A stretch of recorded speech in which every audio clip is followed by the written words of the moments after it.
Greetings, my beloved clients. Today I want to give you a glimpse into the future. And this was prompted by something Mark Zuckerberg said in his Facebook quarterly call last week. And he spent some time talking about the metaverse. And he said that he wants Facebook to be a big player in the metaverse. And I wanted to give you a video to illustrate what the metaverse is. So basically, it is a melding of the virtual world with the actual world. And let's just watch this real quick and it'll give you an example. I'll make maybe some comments along the way. But before we see Adobe Aero in action, here's a quick video about what life in augmented reality might be like. Let's roll the video.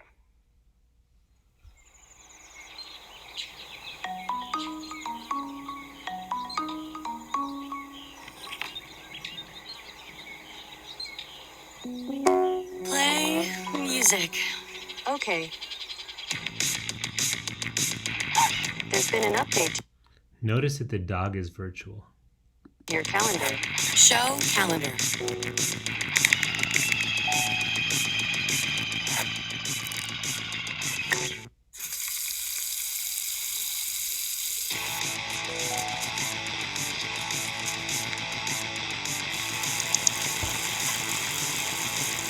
There's an accident ahead. Should I show you an alternate route? Yes. Show bio. Save to libraries.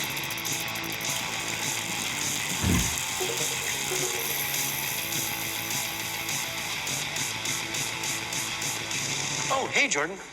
Hey, Rory. Yeah.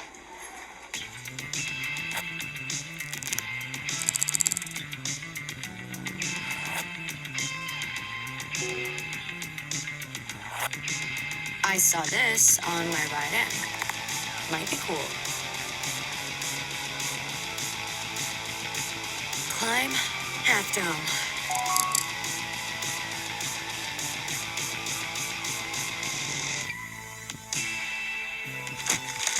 It seems that you're making lasagna. Should I turn on the oven? Yes. Preheat oven to 400.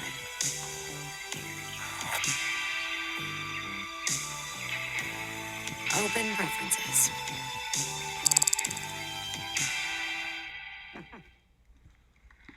So that's pretty crazy, right? So it was interesting that she could live, work, and play in the metaverse, at home, at work, and out and about, cooking, and so she could go into the metaverse, or the metaverse could come into her world. And interestingly, this is from Adobe MAX 2019. So this video is 2 years old, and they already had the vision for this. And they're not the first ones. It's something that the big internet companies are working on, and other companies are working. If they're smart, they're working to get some real estate or get a foothold in the metaverse and learn to sell their wares in the metaverse. So for investment, we want to look out 5 to 10 years and where is the path of growth, and position ourselves in that path of growth. And with companies like Facebook, Adobe, Google, Microsoft, Apple, and those companies that are going to be developing out this metaverse. And then there's such huge opportunities for other companies to stake their claim in the metaverse. So those are things we're looking out for. And it reminds me of a strategy that I learned coming out of college. I worked for this real estate company, and we would buy land, or the company would buy land in the path of growth. And they'd been doing it for decades, primarily in San Diego. And so when San Diego was just a little sleepy Navy town, they started buying out in El Cajon and Fletcher Hills. And sure enough, as San Diego grew and expanded, that raw land that they bought became valuable, and they sold to developers, and they went east out the 8 and were buying real estate before the growth got there, and then just sit and wait patiently till the growth got there. And then they would sell that farmland to developers who would put houses and commercial buildings and things like that. And so that's basically the strategy that we're following here.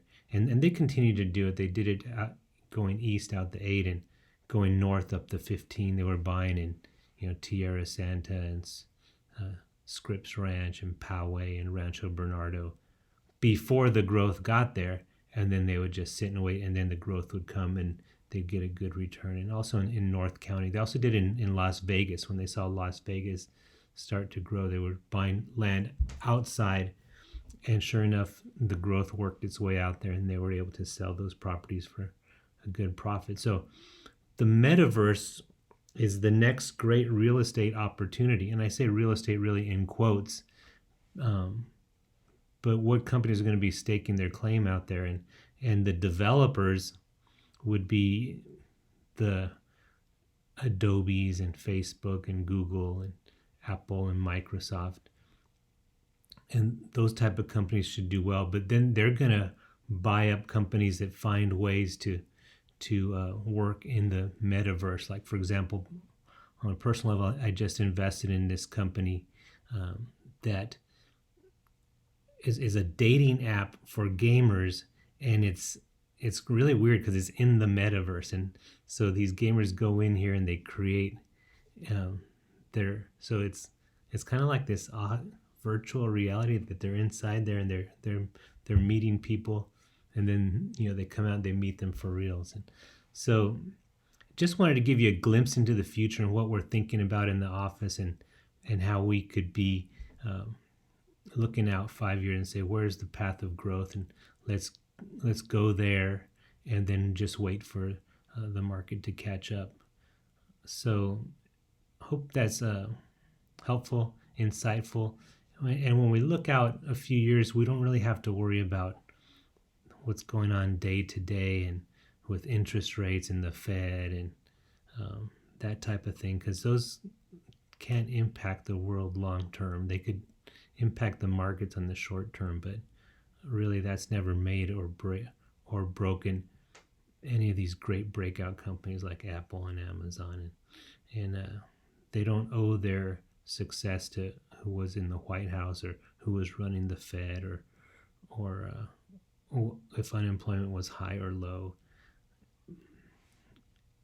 And so I just wanted you to think about things maybe a little bit differently, and hopefully this was helpful. Hope you guys have a great day.